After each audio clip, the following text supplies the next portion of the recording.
তাহলে বন্ধুরা তোমরা সবাই কেমন আছো? আশা করি ভালো আছো। আমিও খুব ভালো আছি। তো বন্ধুরা গাছ থেকে বাড়িতে বেগুন তুলে নিয়েছিলাম, তোমাদেরকে দেখাচ্ছিলাম এর আগে ওই গাছের বেগুন। এখন এগুলা পুড়াবো, দিয়ে ভর্তা বানাবো বেগুনের।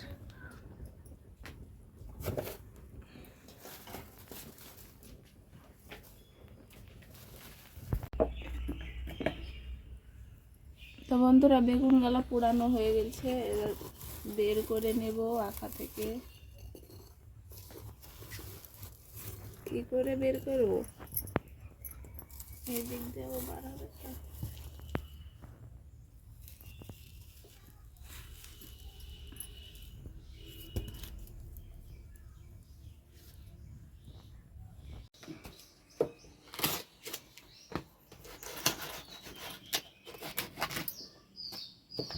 তো বন্ধুরা এখন কলার পাতায় বেগুন ভর্তা হবে।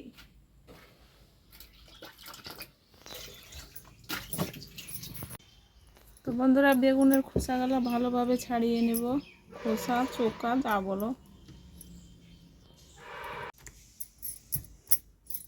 প্রচন্ড গরম।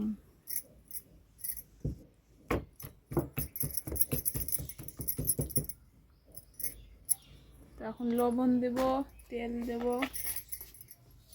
তো বন্ধুরা লবণ দিয়ে দিলাম,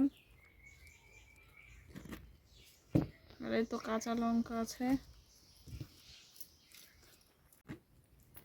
আর দিব সরিষার তেল।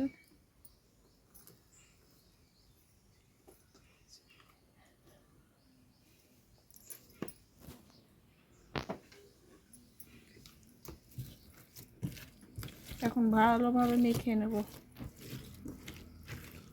তারপর তোমাদেরকে দেখাচ্ছি।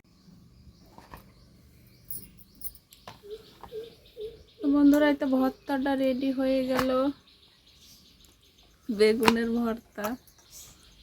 আমরা বেগুন মাখাও বলি। হ্যালো বন্ধুরা, তোমরা সবাই কেমন আছো? আশা করি ভালো আছো। আমি খুব ভালো আছি। তো বন্ধুরা দেখতেই পাচ্ছ পাট শাক নিয়ে চলে এসেছি। তো এখন আমি পাটের শাকগুলো বেছে নেব, কীভাবে রান্না করি তোমাদেরকে দেখাবো। তো দেখতেই পাচ্ছ কত সুন্দর সুন্দর পাটের শাক।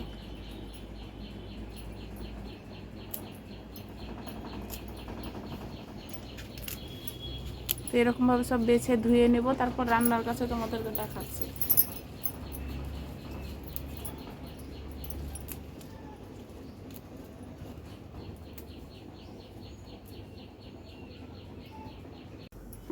তো বন্ধুরা তো পাটের শাকগুলো ধোয়া হয়ে গেছে, কাটা ধোয়া। এখন রান্না করব।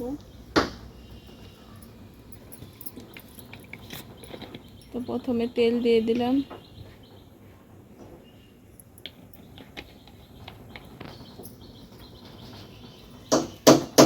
আর দেব রসুন কুচি, পেঁয়াজ কুচি,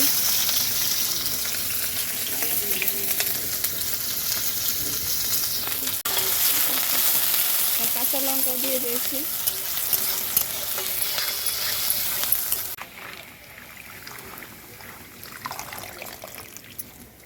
তো বন্ধুরা এখন শাকটা দিয়ে দেবো, এখন লবণ দিয়ে দেবো।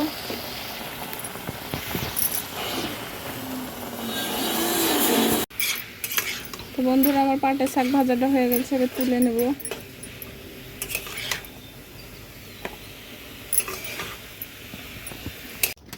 তো বন্ধুরা এই তো পাটের শাক ভাজাটা হয়ে গেছে। তো দেখো মসুর ডাল রান্না করেছি। তো তোমরা যদি পাটের শাকের সঙ্গে এই ডাল রান্না করো, দিয়ে খাও একসঙ্গে, খেতে একদম দারুণ লাগবে।